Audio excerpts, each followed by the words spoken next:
What's up, everybody? I'm Josh Meek, the Uber Geek. Welcome to Pretty Dece, your daily entertainment and pop culture show. Today on the show, we're going to talk about Hearthstone because the next upcoming Hearthstone expansion was just announced today, and it is called the Witchwood. And the Witchwood, the theme revolving around this particular expansion for Hearthstone are you're in this dark and scary woods, and creatures have been twisted by these terrible curses. So think werewolves and dark magic.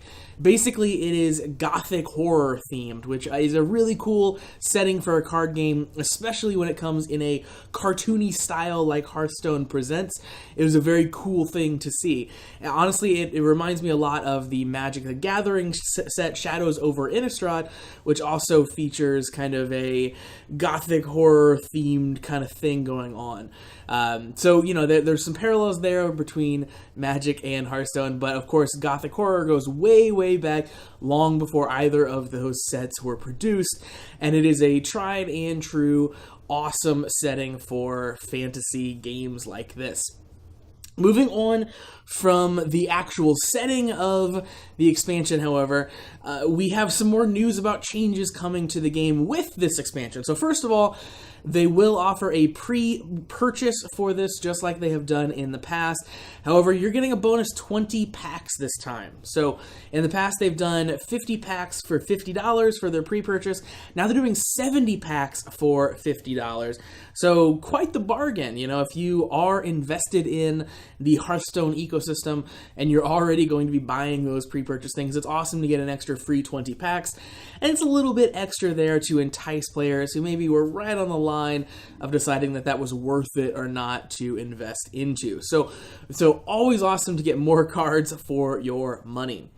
You're also going to get, of course, free stuff just for logging in, as is the usual form for new expansions. So like 3 packs of cards when you log in, and you'll get a legendary card just for like logging in to Hearthstone during the expansion. So you will get some stuff even if you don't decide to opt in and spend a whole bunch of money up front to play the new set. Now, the set comes with some gameplay changes, of course, as with any expansion set does. This will feature 2 new keywords, the first being Echo. Now, that is a concept that they've used on cards before. Basically, what it means is that you can play that card as many times as you want per turn, as long as you have the mana, but only during one turn. So you have the card in your hand, and let's say it costs 1 mana, and I have 5 mana total so far. I can play that card 5 times, and then after the turn is gone, it goes away. I use that card up.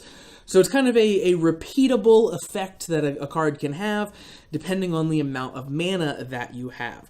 So it's very cool, it's very flexible, it lets cards be impactful in the early game, and then of course later in the game when you have mana to burn, you can just have insane, huge effects from these cards. So I like when cards can be flexible in that regard. The example that they showed for Echo was a 3 mana creature that has Taunt, and that means that it has Echo, so you can play it when you have 3 mana and you get 1 copy.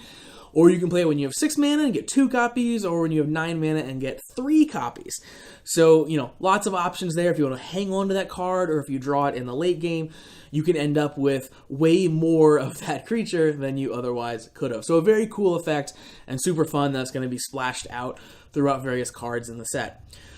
They're also adding a new keyword for Rush. And Rush, again, is something that they've done before on cards, but they're giving it a keyword. And that means they're going to go into that design space and start doing that more. Rush is basically charge, except it can only hit creatures and not players. Charge, of course, means that a creature can attack the turn that it comes down. The normal charge ability, again, means you can hit a creature or a player. There's no restrictions on what you can attack.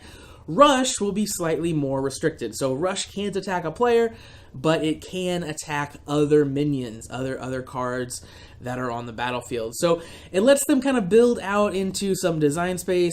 It lets them kind of reel in the power level of some cards that they want to have that type of effect, but they don't want to be just completely overpowered or overcosted for what otherwise they're trying to design. So more design space is always a good thing, and Rush just kind of lets them play in that world.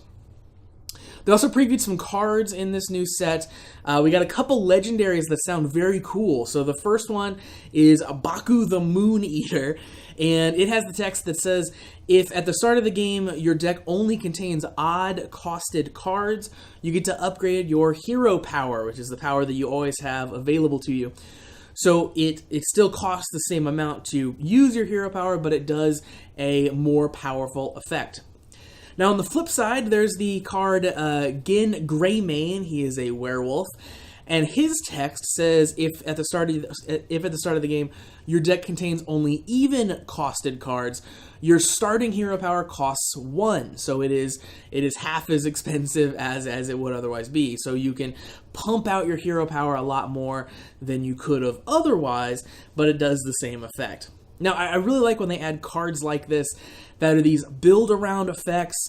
They're these big, huge, powerful cards that have big, crazy effects to them, but you have to think about deck construction. They force you to build your deck in a certain way, and you can't just throw them into any deck. I really like when a legendary card, a powerful card like this, makes you commit to a certain strategy, and both of these do that. So very cool stuff coming up there in the set.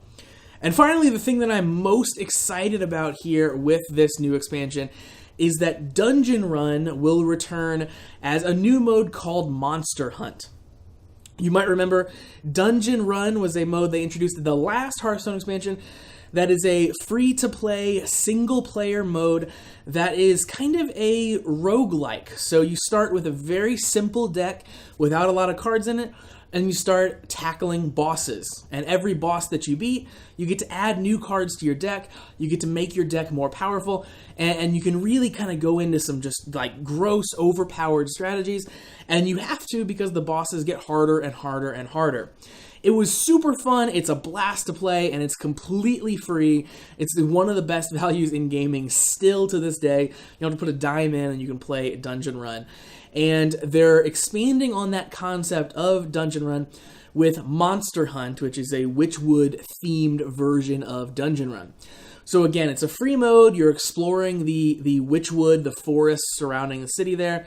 When you beat an encounter, you get to add new cards to your deck, exactly the same as Dungeon Run. Where it differs is that Dungeon Run featured all of the normal heroes of Hearthstone, and Monster Hunt will feature 4 unique heroes that are designed just for the Monster Hunt mode, and they're based on, it seems like, the hero archetypes that exist in Hearthstone already, but they have unique hero powers that you'll only see in this mode. So it's new things to learn, it's new things to master, and new ways to play that are kind of unique to this Monster Hunt mode. So very excited to dive in again to that. As I said, Dungeon Run is a fantastic mode, one of the best things that have been added to Hearthstone ever, and I'm excited to get in and get more of that in the case of Monster Hunt. It really just flips the value proposition for Hearthstone on its head. Hearthstone can be a very expensive game to keep up with if you want to play Standard, if you want a very competitive deck, but Dungeon Run and now Monster Hunt give you ways to, if you just want to dabble, if you just want a really good mobile game, you can hop in for literally zero money and you can play these modes, and they are extremely well-designed Blizzard games like you wouldn't believe. So it's awesome that Blizzard is adding these to the game. So that is all the news that I know right now for Hearthstone's upcoming expansion, the Witchwood, and that's going to do it for Pretty Dece. So thank you very much for joining me here on the show, and make sure that you like Pretty Dece on Facebook, facebook.com/PrettyDeceShow. Of course, follow me on Twitter @PrettyDeceShow and visit PrettyDeceShow.com. I'll be back tomorrow for another daily episode. In the meantime, hit that subscribe button on the YouTube channel, on the podcast, and inside the Anchor app so you never miss any of the content.